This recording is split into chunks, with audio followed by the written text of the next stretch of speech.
Why is Ukraine not a player for the USA? It's such a simple question. Ukraine fundamentally refuses to play considering the possibility of a global nuclear war.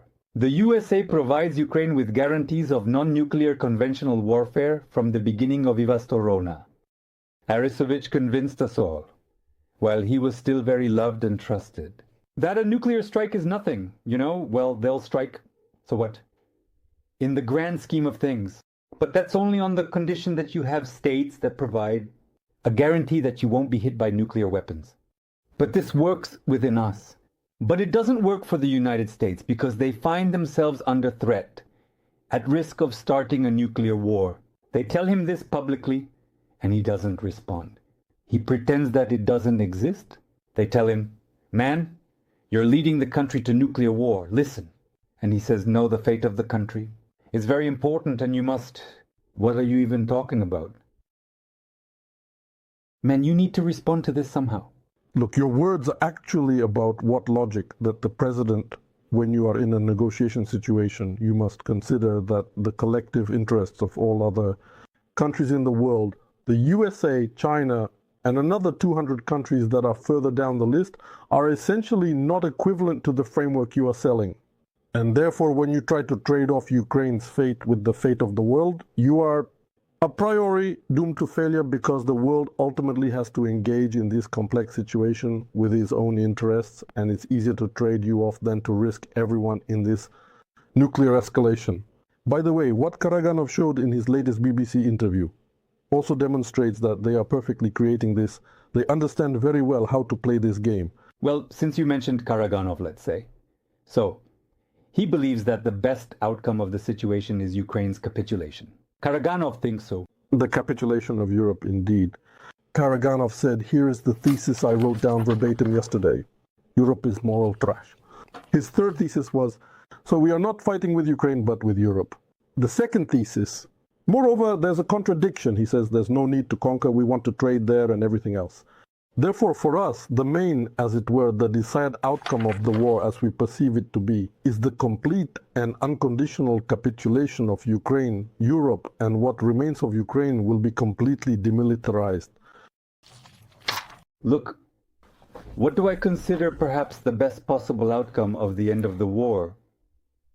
Potentially.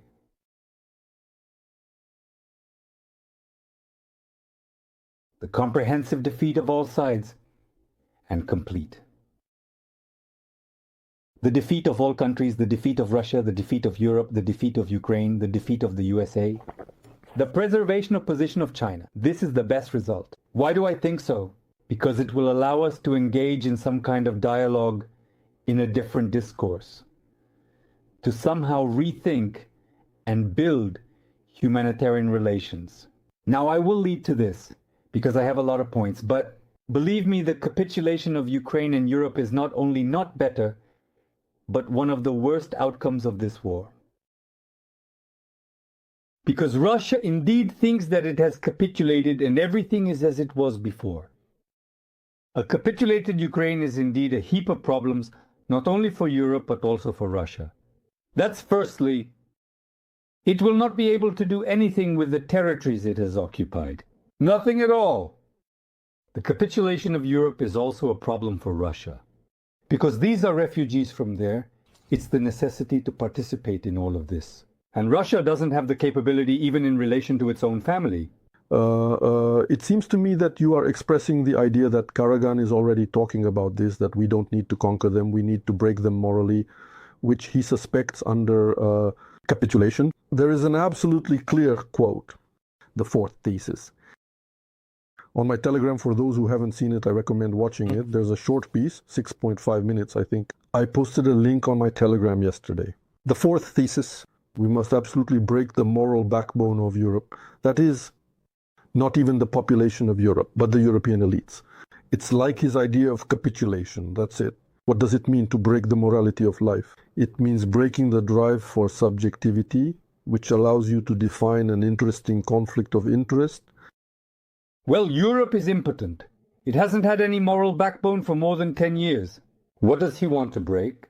In reality, what Karaganov is saying is a facade. Of course, a facade in what sense?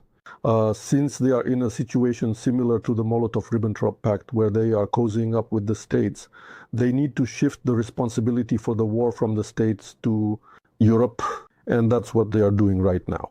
That is, he actually cannot say that the states are responsible in any way along with them. That's why there's this misunderstanding. Look, we need a subjective humanitarian approach from Europe and a subjective humanitarian approach from Ukraine. Only this is the future for Russia.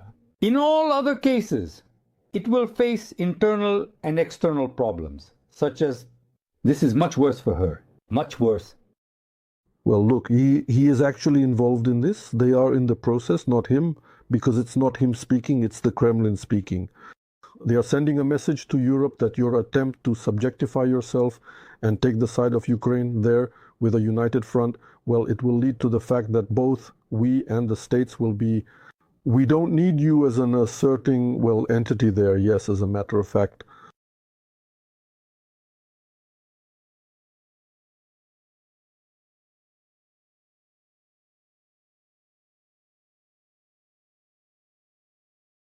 It should give up Ukraine, it should not impose sanctions, it should open its market to both Americans and Russians. Under the guise of agreements between Americans and Russians regarding the division of spheres of influence within Europe, its further desubjectivization is being carried out, as Putin mentioned. Regarding the year 1997. This is what I described in the previous broadcast, namely the transformation of Europe into a gypsy camp. What will it then buy from Russia in such a case? It will become impoverished. It will not be of interest to Russia.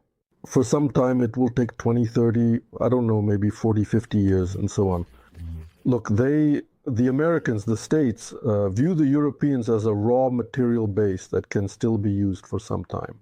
Now look, let's discuss in depth about game theories here. In detail. So Russia once again wants to play a zero-sum game. That is, we won together with the states, Europe lost, and China also won behind our backs. That won't happen. In this particular situation, a zero-sum game in a world that is highly interconnected and connected will hit the winners much harder than the losers. Like in the Versailles Treaty, by the way. Absolutely right. That's firstly. Secondly, look at what we have here. It turns out that we are not just non-players. Being non-players is one thing. Well, let's say you're not a player, but you're a sucker, right? A sucker is taught.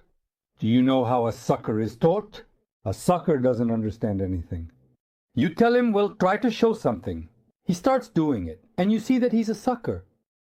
How is a sucker taught? So how is he motivated? In all cultures, at all times, under any ideology, there's only one way: humiliation. Because a sucker is indeed extremely slippery, if you haven't, in fact, humiliated him, like Ukrainians are used to, they will keep talking about how they won. To knock the nonsense out of yourself that you indeed won, you must be very clearly, publicly, directly humiliated, so that you can't even open your mouth and say that you won, because simply letting you lose gracefully won't work at all in any way. And that's indeed how Russia operates. To make Russia's game clear, Russia indeed plays a zero-sum game, and it doesn't just want to win, it wants to win with humiliation. What is the way out of this? Well, to start playing, as it were.